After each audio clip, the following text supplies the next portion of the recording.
नमस्कार दोस्तों, मैं विजय तिवारी। स्वागत है आपका हमारे YouTube channel the book society में, जहां हम आज की क्लास में सब्जेक्ट कोड BPCS 186 के चैप्टर नंबर 2 को पढ़ेंगे। हमारे चैप्टर का नाम होगा तनाव के प्रतिरूप। जहां इस किताब के पहले चैप्टर में हमने तनाव शब्द को जाना था कि तनाव शब्द की उत्पत्ति कैसे हुई, तनाव किस प्रकार से हमारे शरीर को प्रभावित कर सकता है, तनाव पॉजिटिव भी होता है और नेगेटिव भी होता है। ये सब चीज़ें हमने पहले चैप्टर में इसके पढ़ ली थी।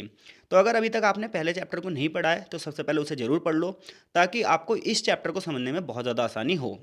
इस चैप्टर में जो बेसिकली हम क्वेश्चन पढ़ने वाले हैं वो तनाव के विभिन्न प्रतिरूपों पर ही चर्चा करेंगे। और इसे हम आसान लैंग्वेज में समझे तो बात यह है कि जब भी कोई ऐसी सिचुएशन बनती है जो हमारे विरोध में होती है, तो उस दौरान हमारा शरीर जो है वो कैसी एक्टिविटी करता है। यानी कि जब भी कोई इंसिडेंट हमारे साथ ऐसा होता है जो हमारे अगेंस्ट हो, हमारे खिलाफ हो, तो उस दौरान हमारा शरीर कैसी प्रतिक्रिया देता है और उस दौरान तनाव का कितना हम पर प्रभाव पड़ सकता है। ये चीज़ इस चैप्टर में बेसिकली पढ़ाई जाएगी। तो देखो, सबसे पहले हर चैप्टर की तरह एक प्रस्तावना दी गई है और प्रस्तावना कुल मिलाकर हमें यह बताती है कि इस चैप्टर में हम क्या पढ़ेंगे। चैप्टर की जो शुरुआत है वो यहाँ से है, तनाव के प्रतिरूप। और तनाव का जो पहला प्रतिरूप है वो है संघर्ष या पलायन प्रतिक्रिया। तो देखो, इसमें हमें यह बताएगा कि जब भी कोई घटना घटी, तो हमारे साथ जब भी कोई घटना घटेगी तो हमारे पास दो ऑप्शन होंगे। पहला ऑप्शन ये होना चाहिए कि हम घटना से संघर्ष करेंगे, यानी कि हम सिचुएशन से लड़ेंगे। तो कुछ लोग ऐसे होते हैं जो कुछ इंसिडेंट होगा तुरंत के तुरंत एक्शन लेते हैं, और एक्शन ये होता है उनका कि वो संघर्ष करते हैं, वो सिचुएशन से लड़ते हैं। दूसरे टाइप के लोग होते हैं वो सिचुएशन से भागते हैं। जैसे कि मान लो सड़क पर एक व्यक्ति गाड़ी चला रहा था आराम से, उसकी कोई गलती नहीं थी, बट उससे बाय चांस एक एक्सीडेंट हो गया। एक्सीडेंट हुआ दूसरे की वजह से, बट नुकसान हो गया दूसरे वाले बंदे को। अब बंदे के पास दो ऑप्शन है। पहले वो अपनी गाड़ी रोके और जो बंदे को चोट लगी है उस बंदे को अस्पताल पहुंचाए और पब्लिक का सामना करे, तो वो वहाँ पर गाड़ी रोक लेगा, यानी कि वो संघर्ष करने के लिए तैयार है। दूसरी सिचुएशन ये बनेगी, वो गाड़ी को तेज़ से भगाएगा कि मैं यहाँ से भाग जाऊँ क्योंकि भीड़ मुझे पीट सकती है, उस वो अपने आप ही अलग अंदाज़ा लगा लेगा। तो जब भी कोई घटना घटेगी तो उस घटना में कितने प्रोसेस हो सकते हैं, दो। पहला, बंदा वहाँ पर रुकेगा और उस घटना को जानेगा और उससे संघर्ष करेगा। दूसरा ये है कि उससे पलायन यानी कि भागेगा। तो यहीं से शुरू होती है इसकी कहानी। तो देखो, तो तनाव का पहला प्रतिरूप क्या है, संघर्ष या पलायन प्रतिक्रिया। ये स्वरूप दिया है कैनन ने। तो एक मनोवैज्ञानिक थे कैनन, इन्होंने कहा देखो भाई, जब भी कोई इमरजेंसी होती है, जब भी कोई आपातकालीन प्रतिक्रिया होती है, वहीं से तनाव की शुरुआत होती है। क्योंकि तनाव है क्या, तनाव का जो मेन सोर्स है वो है हमारे इमोशंस। और इमोशंस में जब संघर्ष होता है तो क्या होता है, तो ही तनाव होता है कि हम ये करें या ये करें, फिर ये करने के बाद पछताना तो नहीं पड़ेगा। ये चीज़ें होती हैं। तो कैनन के अनुसार तनाव पता है क्या है, तनाव एक पर्यावरणीय मांग है। यानी कि हमारे आसपास जो घटित हो रहा है उसके हिसाब से क्या चीज़ें चल रही हैं, यही क्या है, तनाव है। व्यक्ति की ज़िंदगी बढ़िया चल रही है, स्थिर चल रही है, जैसे उसमें डिसबैलेंस होता है, असंतुलन होता है, यहीं से तनाव की शुरुआत होती है। यानी कि जैसा हम सोच रहे हैं वैसी चीज़ें चलती आएँ तो ठीक है, लेकिन जरा सा चीज़ें हमारे अगेंस्ट हो जाएँ तो वहीं से हम स्ट्रेस में चले जाएंगे। यानी कि कैनन कह रहे हैं ज़िंदगी स्थिर रूप से चल रही है, बिल्कुल पटरी पे चल रही है, बढ़िया तरीके से चल रही है, जैसा सोच रहे हैं वैसा होता जा रहा है, लेकिन जैसी ही चीज़ें हमारे अगेंस्ट हो जाएंगी हम स्ट्रेस में चले जाएंगे। अब ऐसे में तनावपूर्ण स्थिति में जो हमारा इम्यून सिस्टम है वो कैसे वर्क करेगा, मैटर ही करता है। हमारा मस्तिष्क क्या जवाब देगा, मैटर ही करता है। जैसे कि जब कोई व्यक्ति ऐसी स्थिति का सामना करता है जो डराने वाली है, तो वो व्यक्ति खतरे से लड़ने के लिए तैयार हो जाएगा या फिर उससे भाग जाएगा, जैसे कि मैंने पहले बताया। लेकिन इस सिचुएशन में जो हमारा शरीर है उसमें कुछ चेंजेस आएंगे। चेंजेस ये आ सकते हैं, मान लो अगर हम डर रहे हैं चीज़ से तो हमें पसीना आने लग जाएंगे एकदम से, हमारा मुंह सूखने लग जाएगा, हम बिल्कुल डिप्रेशन में चले जाएंगे, हमारी मांसपेशियां जो हैं अकड़ जाएंगी, तो मतलब हम डर रहे हैं। हमारा ब्लड प्रेशर बढ़ जाएगा, नाड़ी की जो दर है वो तेज़ से चलने जाएगी, सांसें तेज़ होने लग जाएंगी, आंखों की पुतलियाँ फैलने लग जाएंगी, तो समझ लो हम डर रहे हैं। लेकिन हमारे अंदर अचानक से ऐसे हार्मोन्स आ रहे हैं जिसमें ना हमारा शरीर एक्स्ट्रा एनर्जी फेंक रहा है और हम चीज़ों से फिर लड़ रहे हैं। यानी कि अगर आप डर रहे हो तो आपको पसीने आ रहे हैं, मुंह सूख रहा है, तनाव में जा रहे हो, मांसपेशियां जो हैं वो क्या हो जा रही हैं, एकदम ऐंठ जा रही हैं, ब्लड प्रेशर हाई हो जा रहा है, सांसें तेज तेज आ रही हैं, पुतलियाँ फैल जा रही हैं। अब आप डर गए हो भाई, आपने सरेंडर कर दिया है। तो सिचुएशन में पहली चीज़ तो ये हो गई, ये हो गया क्या कि आप संघर्ष कर रहे हो बहुत बुरी तरीके से। ठीक है, आपको पता नहीं है सिचुएशन से निकलना कैसे है। दूसरा ये है कि आप भाग रहे हो। ठीक है, उदाहरण यहाँ पर बहुत एक छोटा सा दिया है कि एक व्यक्ति के सामने अचानक से सांप आ जाए। तो सांप आ जाएगा तो बंदा या तो संघर्ष करेगा यानी कि सांप से लड़ेगा या भागेगा। लेकिन जो भी हो, ये वाला तरीका चाहे बंदा संघर्ष करे और चाहे भागे, ये हमारे पूरे के पूरे सिस्टम को क्या कर देता है, अस्त व्यस्त कर देता है। और जब स्थिति समाप्त हो जाती है तो हम वापस से हमारा शरीर संतुलन में आ जाता है। यानी कि संघर्ष और पलायन की प्रतिक्रिया ऐसी है जिसमें एक व्यक्ति क्या करेगा, संघर्ष की जब एक व्यक्ति के साथ कोई घटना घटेगी तो हो सकता है वो घटना का सामना करे दिलेरी से, दूसरा उस घटना से भाग जाए। लेकिन ना ये बहुत अच्छी चीज़ होती है, क्योंकि इससे ना हम क्या होता है तुरंत डिसीजन लेते हैं और तुरंत ही स्थिति को निपटा देते हैं। तो कह रहा है संघर्ष या प्लान की जो प्रतिक्रिया है ये प्रॉफिटेबल होती है, लाभदायक होती है, क्योंकि स्थिति से हम तुरंत निपट लेते हैं, तुरंत डिसीजन लेते हैं कि हमें इसका सामना करना है या भागना। जैसे किसी की लड़ाई हो गई तो लड़ाई में क्या है, उसके पास दो ऑप्शन है, पहली बात तो या लड़ाई करे या फिर वो भाग जाए। लेकिन इसका शरीर पर कई बार निगेटिव इम्पैक्ट भी पड़ जाता है। इसे और भी अच्छे से समझ सकते हैं, यहाँ पर एक ग्राफ दिया है कि संघर्ष या पलायन प्रक्रिया में क्या होगा। सबसे पहले एक सिचुएशन बनेगी और वो सिचुएशन हमारे अगेंस्ट होगी, यानी कि एक ऐसी परिस्थिति बनेगी जिसमें हम डरेंगे। उस परिस्थिति में तुरंत ही क्या होगा, हाइपोथैलेमस यानी कि जो हमारे मस्तिष्क का हिस्सा है ये दो तरीके की एक्टिविटी करनी शुरू करेगा। एक वो हमें सहानुभूति देगा कि भाई ऐसा कर ले, और फिर दूसरा वो क्या करेगा, हार्मोन को भेजना शुरू कर देगा पीयूष ग्रंथि से। अब एक अधिवृक्क ग्रंथि होती है हमारी और एक पीयूष ग्रंथि होती है। जो ये अधिवृक्क ग्रंथि होती है ये गुर्दे के ऊपर होती है हमारी, ठीक है, और पीयूष जो ग्रंथि होती है ये हमारे मस्तिष्क के नीचे होती है। अब ये जो गुर्दे के ऊपर अधिवृक्क ग्रंथि होती है ना, जब भी हमारे यहाँ डराने वाली सिचुएशन आती है तो ये एकदम से कुछ हार्मोन को रिलीज़ करती है, और इन हार्मोन से क्या होता है कि हमारे दिल की धड़कन बढ़ने लग जाती है, ब्लड प्रेशर हाई होने लग जाता है, तेज़ तेज़ सांस लेने लग जाते हैं। अगर आपके साथ ऐसे एक्टिविटी हो रही है तो समझ लेना कि अधिवृक्क ग्रंथि अपनी काम करनी शुरू कर चुकी है। यानी कि मस्तिष्क ने आपके जो आपको इंडिकेटर दिया है वो ये दिया है कि भाई तुम्हें क्या करना है, भाग जाना है, तुम डर रहे हो, ठीक है। दूसरी तरफ ये है कि आपका मस्तिष्क हो सकता है पीयूष ग्रंथि को इंडिकेटर दे, और ये पीयूष ग्रंथि होती है मस्तिष्क के नीचे। इसमें क्या होता है, इसमें ये होता है, ये इस तरीके से हमारे अंदर हार्मोन को रिलीज़ करता है कि हमारे अंदर एकदम से एनर्जी बढ़ जाती है, जिसके कारण कई बार सूजन भी आ जाती है हमारे अंदर। बट इससे एनर्जी ऐसी बढ़ जाती है कि हम क्या कर सकते हैं, संघर्ष कर सकते हैं। लेकिन ये बात ध्यान रखना, ये हमेशा जो भी कभी भी आप ध्यान रखना, मनोविज्ञान में जो भी रिसर्च होती हैं वो कभी भी बिल्कुल सही नहीं होती हैं, क्योंकि हर बंदे का ना शरीर अलग तरीके से काम करता है, तो एक ही चीज़ ना सबके ऊपर प्रभावी होती नहीं है। इसलिए वो ये कह रहा है कि संघर्ष और पलायन जो है इसकी आलोचना भी हुई है, क्योंकि डराने वाली जो स्थिति है उसमें लोगों में अंतर हो सकता है। कुछ बंदे मानसिक रूप से मजबूत होते हैं, ठीक है, स्त्रियों का अलग सिचुएशन होती है और पुरुषों की इसमें अलग सिचुएशन होती है, तो इसलिए आप हर जगह इस प्रतिरूप को नहीं मान सकते हैं। तो मान लो एग्जामिनर आपसे क्वेश्चन पूछ रहा है तनाव का संघर्ष या पलायन प्रतिक्रिया स्वरूप क्या है, तो बस आपको ये बताना है तनाव का संघर्ष और पलायन प्रतिक्रिया स्वरूप ये है। पहली बात तो ये कैनन ने दिया है, इसके हिसाब से हमारे सामने कोई घटना घटेगी, उस घटना में हमारे पास दो सिचुएशन होगी, एक घटना से हम लड़ेंगे और दूसरा हम घटना से भाग जाएंगे। इसमें हमारा शरीर पूरी तरीके से एक्टिव हो जाता है, हमारा दिमाग जो है वो तुरंत ही चीज़ों को कंट्रोल करने के लिए बोल देता है, और फिर अलग अलग हार्मोन अपना काम करना शुरू कर देते हैं।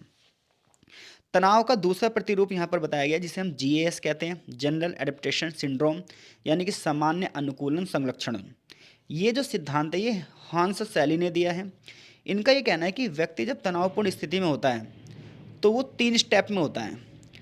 पहला जो स्टेप होता है इसमें व्यक्ति का शरीर ना सिर्फ उसे क्या करता है, अलार्म देता है कि भाई देख ऐसी सिचुएशन है, और उसमें पूरे की पूरा शरीर उसका क्या हो जाता है, एक्टिव हो जाता है।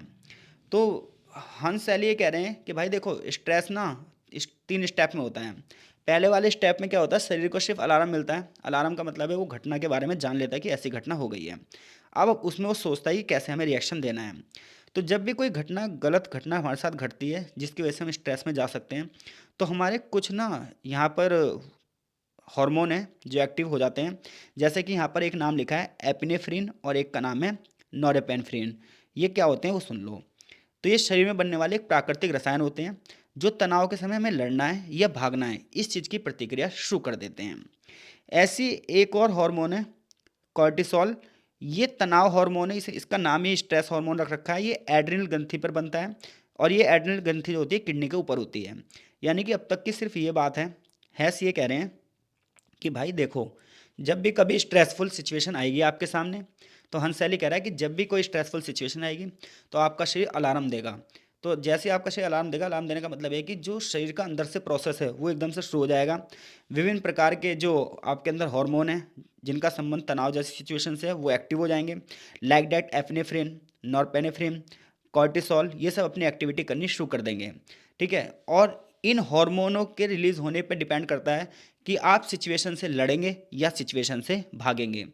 तो संघर्ष और जो पलायन की प्रतिक्रिया है, ये हम कह तो देते हैं किसी व्यक्ति को ये लड़ाई से डर के भाग गया या फिर ये लड़ने लगा, लेकिन ये सारा खेल किसका है? हॉर्मोन्स का है, कि वो हॉर्मोन्स की मात्रा कितनी ज़्यादा होगी उस समय जिस समय वो सिचुएशन होगी। तो ये होता है पहला चरण। दूसरे चरण में होता है प्रतिरोध। प्रतिरोध का मतलब है कि अब स्ट्रेस लंबे समय तक है और हमें इससे लड़ना है, प्रतिरोध करना है। तो जब हम स्ट्रेस के प्रतिरोध चरण में जाते हैं तो ये दूसरा चरण है। इसमें व्यक्ति क्या करता है? उत्तेजनाओं के माध्यम से विरोध करता है, यानी कि उसका शरीर पूरी तरीके से स्ट्रेस वाली सिचुएशन को जान लेता है और अब उसे लगता है कि हमें क्या करना है, और बंदा स्ट्रेस से लड़ना शुरू कर देता है। जब इंसान तनाव से लड़ने की शुरू करता है तो उसकी बहुत सारी एनर्जी इस स्ट्रेस में चली जाती है। फॉर एग्जाम्पल, एग्जाम टाइम है, बच्चे को पता है परीक्षा है, जैसी डेट शीट आई बच्चा पहले चरण में चला गया। अब उसके हार्मोन अपने अपना काम करने शुरू कर देंगे। कुछ बच्चे होंगे जो पॉजिटिव वे में चीज़ों को पढ़ते जाएंगे, सिलेबस खत्म करते जाएंगे। कुछ बच्चे ऐसे होंगे जो क्या होंगे? पलायन करेंगे, यानी कि भागेंगे, जो होगा देखा जाएगा। दूसरे चरण में क्या होगा कि अब परीक्षा से एक दिन पहले बचा है और उत्तेजना बहुत ज़्यादा है, एनर्जी एकदम से ये उन बच्चों के लिए जो सीरियस ले रहे हैं एग्जाम को, जो सोच रहे हैं छोड़ो अगली बार कर देंगे, उनके लिए तो कुछ है ही नहीं। ठीक है, हम उन्हीं की बात कर रहे हैं जो पढ़ रहे हैं बच्चे। अब वो एक दिन पहले पता है क्या करेंगे? वो ये कहेंगे अरे यार, उनके अंदर उत्तेजना बढ़ जाएगी, क्या होगा कल, क्या होगा, उनके अंदर डर अलग से दिखने लग जाएगा। अब उनके शरीर की ना सारी एनर्जी जो है वो स्ट्रेस पे चली जाएगी। अब इससे परिणाम क्या होगा? परिणाम ये होगा कि जो पाचन क्षमता के लिए एनर्जी चाहिए वहाँ तक एनर्जी पहुँच ही नहीं पाएगी। इम्यून सिस्टम के लिए जो एनर्जी चाहिए वो मिल ही नहीं पाएगी। प्रजनन प्रणाली से संबंधित जो भी हमारे अंग हैं उन्हें ऊर्जा मिल ही नहीं पाएगी। अब ऐसे में बंदा पता है इस सिचुएशन में क्या हो जाता है? फीलिंग लेस हो जाता है, उसके शरीर में किसी प्रकार की फीलिंग नहीं रहती, उसे खाना अच्छा नहीं लगता। कई बार बच्चों का पेपर के टाइम पे यही होता है, वो चिड़चिड़े हो जाते हैं, उन्हें ना खाना नहीं अच्छा लगता, वो अकेले, उन्हें लगता है कि यार अकेले रहना चाहिए, उन्हें हर चीज़ बेकार लगती है। क्यों? क्योंकि ध्यान सारा पता है किस चीज़ पर रहता है? यार कल पेपर है, कल पेपर है, कल पेपर है। तो उस चीज़ पर सारा ध्यान लगा देते हैं, तो सारी शरीर की एनर्जी उसी जगह चली जाती है। परिणाम ये होता है कि उनका मन, वो कहते हैं मन कुछ नहीं कर रहा, इवन उनका ना बेस्ट एंड बेस्ट लोगों से भी बात करने का मन नहीं करेगा उस समय। बताऊं क्यों? सारी की सारी जो एनर्जी है वो उस वाले स्ट्रेस पे ही चली गई कि यार कल एग्जाम है, या कल कोई घटना है, कल इंटरव्यू है। तो इसमें क्या होगा? बंदा दूसरे चरण में होता है जिसमें उसकी ना ना तो पाचन क्षमता काम करती है, ना वो खाने का मन करता है उसे, वो बिल्कुल खाली पेट रहता है, पानी पी के काम चला रहा है, या फिर नींद में ही चला जाएगा। और कई बार बच्चों की एग्जाम टाइम पे तबीयत खराब हो जाती है इसी वजह से, क्योंकि वो कौन से स्टेप में होते हैं? सेकंड स्टेप में होते हैं। तो फर्स्ट स्टेप और सेकंड स्टेप समझ में आ गए। अब आता है थर्ड स्टेप। थर्ड स्टेप में बंदा पता है क्या हो जाता है? उसका शरीर पूरी तरीके से थक जाता है। थकने का मतलब यहाँ पर यह है कि डिप्रेशन जो है वो बहुत लंबे समय तक चल गया है, स्ट्रेस लंबे समय तक चल गया है। अब व्यक्ति का तंत्र बहुत लंबे समय तक पाचन क्षमता काम नहीं कर पाएगी, शरीर अच्छे से काम नहीं करेगा और बंदा पड़ जाएगा बीमार, और विभिन्न प्रकार की बीमारियां उसे कर लेंगी अपना शिकार। तो जीएस जो थ्योरी है हंस सैली ने दी है। इस शैली में स्ट्रेस के कितने चरण हैं? पहले चरण, दूसरा चरण और तीसरा चरण, 3 चरण हैं। पहले चरण में सिर्फ इतनी सी बात है, सिचुएशन का जैसे हमें पता चलेगा हम तुरंत ही क्या चले जाएंगे? पहले स्टेप में चले जाएंगे, हमारे शरीर के जो हार्मोन हैं वो अपनी एक्टिविटी करनी शुरू कर देंगे। स्टेप नंबर 2 में हम चीज़ों से लड़ेंगे, लेकिन लड़ते वक्त हमारा सारा ध्यान उस पर चला जाएगा, एनर्जी सारी उसी जगह जाएगी, जिसकी वजह से हमारी जो पाचन क्षमता है, जो हमारे प्रजनन अंग हैं, ये ढंग से काम नहीं कर पाएंगे और हम उदास सा महसूस करेंगे। तीसरे चरण में लंबे समय तक स्ट्रेस में हम रहे हैं, इसी वजह से अब हमारा शरीर जवाब दे देगा और अब हमारे शरीर पे कुछ बचेगा नहीं और हम बीमार हो जाएंगे और बहुत गहरे अवसाद में चले जाएंगे। आई होप सो तीनों स्टेप हमने अच्छे से समझ लिए हैं। लेकिन ध्यान रखना, मैंने पहले ही बताया था, मनोविज्ञान में कोई भी थ्योरी हर चीज़ पर लागू नहीं होती है। इसलिए भैया जीएएस बात तो सही कह रहा है, क्योंकि देखो एग्ज़ाम टाइम में मैंने आपको एग्जाम्पल देकर बता दिया, लेकिन फिर भी ना हमेशा ये सही हो ऐसा नहीं है। क्यों? क्योंकि हर बंदे की सिचुएशन अलग होती है, हर बंदे की शारीरिक बनावट अलग होती है, हर बंदे का एनवायरनमेंट अलग होता है। ठीक है, तो ये लोगों के ऊपर डिपेंड करता है कि सभी कभी भी कोई भी थ्योरी 100% सटीक नहीं होगी, ध्यान रखना। तो इसलिए इस शैली का भी ये बात की गई है, किसी में हार्मोन ज़्यादा होते हैं, किसी में हार्मोन कम होते हैं, कभी हार्मोन आगे बढ़ेगा, कहीं हार्मोन नहीं बढ़ेगा। परीक्षा के दौरान, इंटरव्यू के दौरान कोई बंदा ऐसा होगा जो सिचुएशन को अच्छे से फील कर सकता है, कोई बंदा ऐसा है जो सिचुएशन को अच्छे से फील नहीं कर सकता है। तो आप ये नहीं कह सकते कि एक बंदा हमेशा एक ही सिचुएशन में रहेगा। कई बार ऐसा होता है, देखो लंबे समय तक कई बार ऐसा तनाव होता है, एक बंदा किसी ऐसे रिश्ते में चला जाता है जो हमेशा हिंसक होता है, तो उसे पता है मैं ऐसे रिश्ते में हूँ कि सामने से ऐसी प्रतिक्रिया होगी, तो बंदे को आदत हो जाती है, तो उसका स्ट्रेस से कोई लेना देना नहीं होता। काम का बोझ लगातार बढ़ता जा रहा है, तनाव बढ़ता जा रहा है, तो बंदे को इन सब, कई बार बंदा क्या होता है एक उम्र के बाद उसे इतना अनुभव हो जाता है स्ट्रेस का, वो कहता है हटाओ, वो स्ट्रेस में जीने लग जाता है, स्ट्रेस की उसे आदत ही हो जाती है। तो वहाँ पर ये सब थ्योरी काम नहीं करती। तो जब भी आप कोई सा भी दृष्टिकोण बताओगे तो उस दृष्टिकोण में ध्यान रखना क्या होएगा, वो दृष्टिकोण हमेशा कुछ ही लोगों पर होगा, आप ये मान के चलो 100% वो सही होगा। तो अब तक हमने तनाव के दो प्रतिरूप पढ़ लिए, एक संघर्ष और पलायन प्रतिक्रिया जो कि कैनन द्वारा दी गई थी, और एक सामान्य अनुकूलन संरक्षण जिसमें हमने 3 चरण पढ़े। बट दोनों की बात यह है कि भाई ये 100% सही नहीं है कि सब पर ये लागू होंगे ही होंगे। तीसरा प्रतिरूप है संज्ञानात्मक। देखो संज्ञानात्मक को इंग्लिश में बोलते हैं कॉग्निटिव। इसमें इसमें ये होता है कि हमें पहले से ही जब भी कोई सिचुएशन आई तो उस सिचुएशन की हम जानकारी प्राप्त करते हैं, क्योंकि देखो कोई समस्या आती है ना, तो पहले हमें समस्या को पूरी तरीके से जान लेना चाहिए। क्योंकि जैसे डॉक्टर के पास कोई मरीज आता है तो पहले वो पूरे की पूरी बीमारी को जान लेता है। तो समस्या जब भी कोई आए, पहले समस्या को जानो कि समस्या कितनी गंभीर प्रकृति की है, तब समाधान के लिए जाओ। तो ये वाला मूल्यांकन कॉग्निटिव होता है, संज्ञानात्मक मूल्यांकन होता है ये प्रतिरूप लाजरस ने दिया है। लाजरस ने कहा कि व्यक्ति जब तनाव में होता है तो तनाव जो है वो व्यक्ति और उसके एनवायरनमेंट के बीच में एक संघर्ष है। संज्ञान का मतलब यह है कि व्यक्ति बहुत सारी मानसिक क्रियाओं के द्वारा सबसे पहले स्थिति से निपटने की कोशिश करेगा। वो ध्यान लगा सकता है, मेडिटेशन कर सकता है, वो अपनी स्मृति को बढ़ा सकता है, यानी कि यादों को बढ़ा सकता है, समस्या का समाधान करेगा और क्रिएटिवनेस लेकर आएगा। उसके अंदर अच्छे अच्छे विचार होंगे, लॉजिक होंगे, और वो डिसीजन मेकिंग पावर उसकी बहुत अच्छी होगी। तो संज्ञानात्मक मूल्यांकन प्रतिरूप ये कहता है कि व्यक्ति को समस्या का कितना ज्ञान है। व्यक्ति को समस्या का जितना ज़्यादा ज्ञान होगा उसका समाधान भी उतनी ही आसानी से होगा। व्यक्ति को समस्या का जितना ज्ञान नहीं होगा, व्यक्ति समस्या में उतना ही ज़्यादा फंसता भी चला जाएगा। तो ये वाली सिचुएशन पूरी तरीके से परिस्थितियों के मूल्यांकन की बात करती है कि परिस्थितियों के एवेल्यूट करो। ये देखो कि भाई जिस तनाव को हम सामना कर रहे हैं उस तनाव का खतरा है भी शारीरिक मनोवैज्ञानिक इस रूप से, या फिर यूं ही है। तो अगर हम किसी तनाव में जा रहे हैं तो वो तनाव खतरा है या नहीं है, संकट है या नहीं है। कई बार हम इसमें लड़ेंगे और कई बार नहीं। इस ग्राफ से इसे समझ लेते हैं। तो ये प्रतिरूप ये कह रहा है, पहले ये देखो तनाव का कारक क्या है। तनाव का कारक प्राथमिक है या माध्यमिक है। फिर हम ये देखेंगे कि वो तो तनाव है उसमें संकट हमें है भी या नहीं है।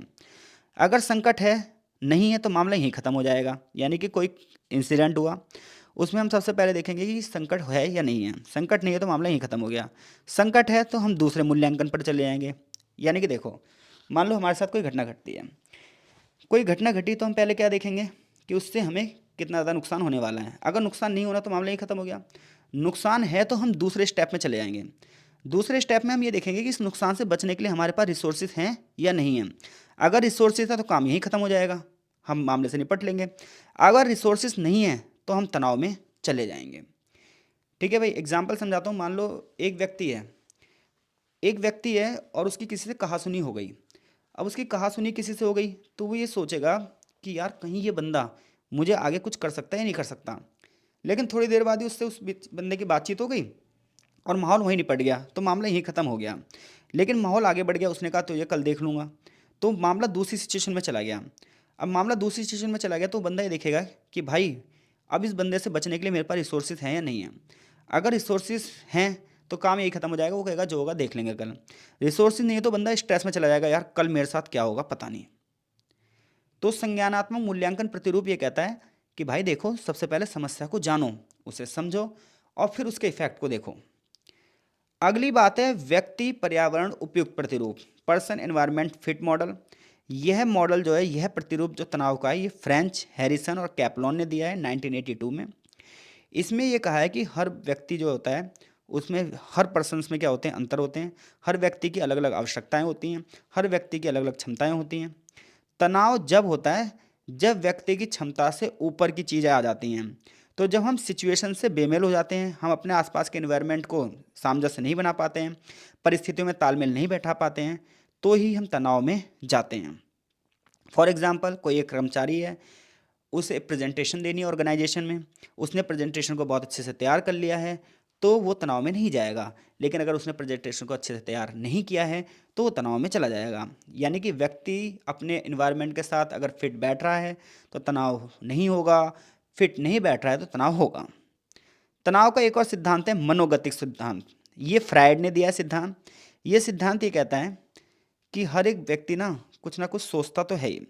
तो एक तो चिंता होती है संकेतक चिंता। संकेतक चिंता वो होती है जब व्यक्ति देता है कि खतरा तो है, खतरा है बाहरी। तो बाहरी खतरा होगा तो ये संकेतक चिंता होगी।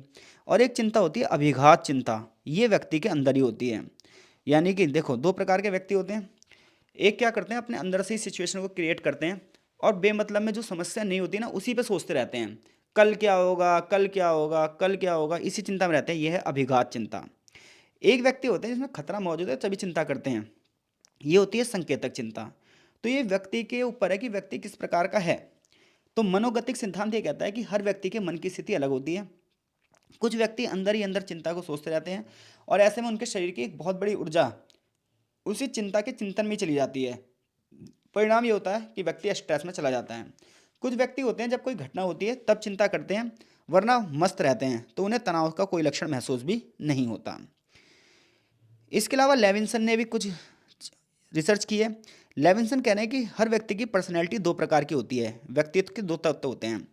कुछ व्यक्ति ऐसे होते हैं जिनके आदर्श बहुत अच्छे होते हैं, जिनकी छवि भी बहुत अच्छी होती है, लेकिन ये चीज़ भी स्ट्रेस को डालती है। जैसे मैं बता रहा हूँ आपको, जैसे किसी व्यक्ति के आदर्श बहुत अच्छे हैं, वो ईमानदारी की बात करता है लेकिन सरकारी नौकरी में है और बेईमानी भी करता है।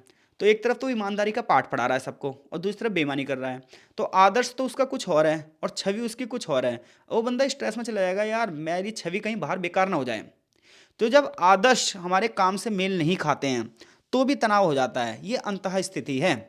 तो अगर हमारे जैसे आदर्श हैं वैसे ही हमारे कार्य हों तब तो भाई कोई दिक्कत ही नहीं है। लेकिन जब हमारे आदर्श अच्छे हों और कार्य हमारे गलत हों तो ही बंदा स्ट्रेस में होगा कि यार लोगों को पता ना चल जाए, हमारी छवि बेकार ना हो जाए, आत्म छवि ना बेकार हो जाए। तो ये बड़ा ज़बरदस्त है मनोगतिक सिद्धांत। और चैप्टर के लास्ट में एक छोटा सा प्रतिरूप और दिया है, अनुवांशिक। ये जेनोटाइप और फोनोटाइप की बात कर रहा है। कई बार क्या होता है, कुछ व्यक्ति को अपने माता पिता से जो जीन्स मिले होते हैं वो भी स्ट्रेस से लड़ने या भागने में प्रभावित होते हैं। जैसे कोई व्यक्ति के माता पिता डेयरिंग है तो उसके अंदर जो जीन भी हैं वो भी डेयरिंग टाइप के ही होंगे। फेनोटाइप व्यक्ति जो होते हैं वो होते हैं, उनकी शरीर इस प्रकार से बनता है, वो उनकी शारीरिक विशेषता होती है, फिजिकली विशेषता होती है। तो आप सभी को पता है जो हमारा इमोशनल इंटेलिजेंस है वो हमारे जीन से ही प्रभावित होता है और हमारे आसपास के एनवायरनमेंट से प्रभावित होता है। जब जीन्स प्रभावित होता है तो जेनोटाइप होता है और जब एनवायरनमेंट से प्रभावित होता है फेनोटाइप होता है। ठीक है भाई। आगे है प्रवणता और तनाव प्रतिरूप। ये सब दो दो लाइन की चीज़ें हैं। प्रवणता और तनाव प्रतिरूप ये कहता है कि भाई देखो, जीन्स से पहले यानी कि जेनेटिक चीज़ों से पहले अगर हम स्ट्रेस में रह रहे हैं तो इसमें हमारा इन्वायरमेंट, हमारे जीन्स, सारी चीज़ें प्रभावित करेंगे। व्यक्ति तनाव को फील भी कर सकता है और नहीं फील कर सकता। तो हमारे जो जीन्स हैं, हमारे आसपास का जो इन्वायरमेंट है, जैसे किसी व्यक्ति को सांस लेने की समस्या है तो सांस लेने की समस्या दो वजह से हो सकती है उसको। पहला, उसके पीढ़ी में किसी को सांस लेने की बीमारी रही होगी शायद इस वजह से, और शायद आसपास का एनवायरनमेंट ऐसा हो, पॉल्यूटेड हो, तो इस वजह से वो दिल्ली में रह रहा हो तो शायद इसलिए उसे सांस लेने की समस्या हो रही हो। तो ये प्रवणता तनाव प्रतिरूप है। तो यहाँ पर यहाँ पर चैप्टर यहीं खत्म हो जाता है, आगे चैप्टर का सारांश शुरू होता है। तो चैप्टर में जो बात है वो ये है कि तनाव क्या है, तनाव के विभिन्न प्रतिरूपों की चर्चा कीजिए। क्वेश्चन तो पेपर में आना ही आना है देखो इस चैप्टर से। तो ध्यान रखना, आपको ना दो बहुत अच्छे से पता होनी चाहिए, एक संघर्ष और पलायन प्रतिक्रिया और एक जीएस यानी कि सामान्य अनुकूलन संलक्षण। बाकी आपसे कुछ इस चैप्टर में इतना पूछने वाला है नहीं, वो पूछेगा इन दो ही टॉपिक से। तो बाकी समझाए हमने सारे ही हैं, आशा चीज़ आपको समझ में आई होंगी। कमेंट बॉक्स में अपनी प्रतिक्रिया जरूर दें। मिलते हैं आपसे चैप्टर नंबर 3 में, तब तक के लिए आपका बहुत बहुत धन्यवाद।